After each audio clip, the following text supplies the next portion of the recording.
Derek, as always, appreciate your time. Thanks for joining us. Good morning from Manitoba. Is it good evening? Is it good afternoon? How you doing over there in Tokyo? Yeah, good late evening on a Sunday evening. Nice to see you, Munz. Hope you're doing well.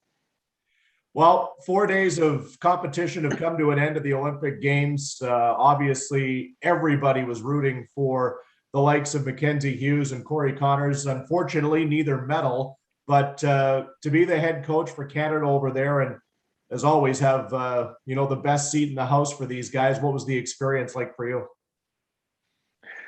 Well, for me, it's a real privilege. I've been, I've coached Mac and Corey for 10 or 11 or 12 plus years. And so a real thrill for me. Guys I've mentored and coached for all that time. And, sometimes 100 days a year. For me, I literally couldn't be any happier, doing it. Obviously, the guys wanted to have a medal, and they're both really good players who probably feel like would have had a chance to have a medal. In going into the final round, Mackenzie both of them need to shoot 8 under par, and Corey shot 6 under today, which is a great round. Mac, it went a little sideways for him, hurt early, and he played with both CT Pan, who got a bronze medal, and Rory Sabatini, who got a silver medal.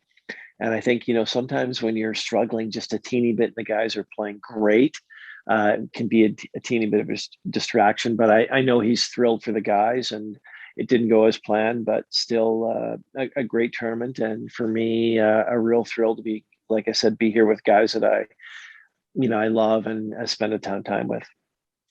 We obviously spent, I think I speak for everybody that's watching this right now through Golf Manitoba, Golf Canada, wanted to see how our country was able to do over there. Was it what you expected it to be? Like, is Olympic golf the same as what we're used to watching on television, be it PGA Tour or Mackenzie Tour here in Winnipeg, or even our provincial Golf Manitoba events? It's intense. It's an individual competition golf, and the guys are really serious. They're here for a reason. They wanted to win either gold or a silver or bronze. And if you're not going to win one of those, it's extremely disappointing. You saw that huge playoff that Corey was 2 off of, and even Rory McIlroy. He was here to win a medal, and so yeah, it was intense. I mean, guys wanted to play great. They wanted to win a medal for their country and for themselves. And it was a very big tournament in a country that's a bit golf crazed. You mentioned the playoff here on Sunday morning in Canada, and I'm sure, well, around the world for that matter. That's what everybody's talking about. How about that? Well, 7 guys for one medal. Is there anything more intense, more fun? We were watching it on Corey Connors' phone. He's the only guy who had the really nice high speed internet covered so we could watch it. So the entire hour and 15 minutes on the way home, and then as soon as we got in the elevator on our way to our hotel rooms, we were watching that. And a lot of guys were cheering for their favorite players or guys they know or caddies that they know. And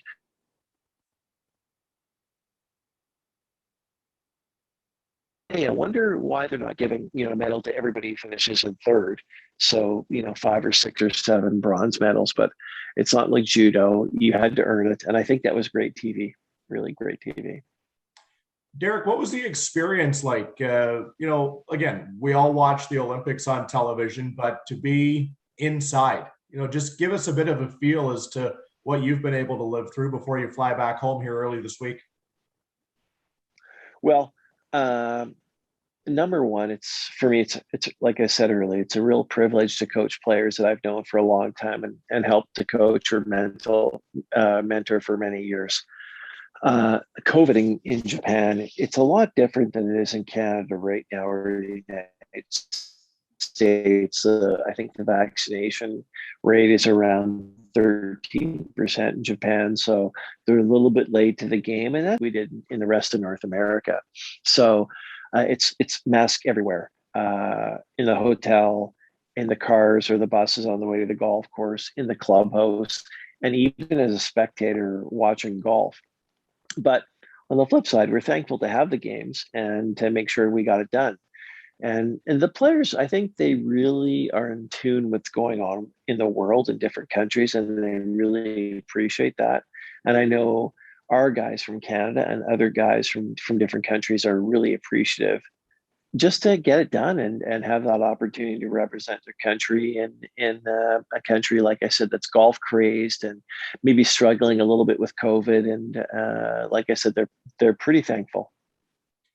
I know you were focused on the men's side, and that's what we've been able to watch over the last 4 days of competition. But how about the ladies who are ready to tee off their 4 rounds? And obviously, there's some pretty special talent on that side of the golf course in Team Canada too. Yeah, had dinner with Brooke and Elena today, and we got to see them again yesterday as they got in, and it's a good team. Like Brooke Henderson's one of the best 5 or 10 players in the world, and in my personal opinion, I'm a little bit biased because I coach her as a junior player at 12 and 13 years old. I believe she will ultimately be the best player in the game on the women's side in the next 2 or 3 years. So she's, really a medal hopeful. And in golf, it's really dependent on who plays good that week. It's not like possibly other sports where if you're the favored, you're almost an auto medal. In golf, you got to earn it, and there's other great players who are gunning for you.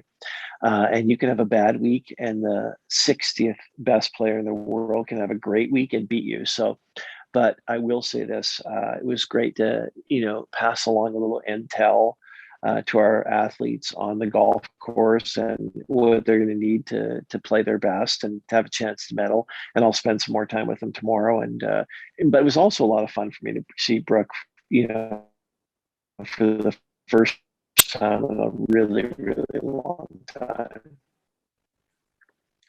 Derek, as always, appreciate the insight. It's been fun to watch this last week, and hopefully we'll get a chance to see you back home here in Winnipeg real soon. Thanks for having me on, Brian. It's great to see you, and looking forward to getting back to Canada at some point in the next week or two.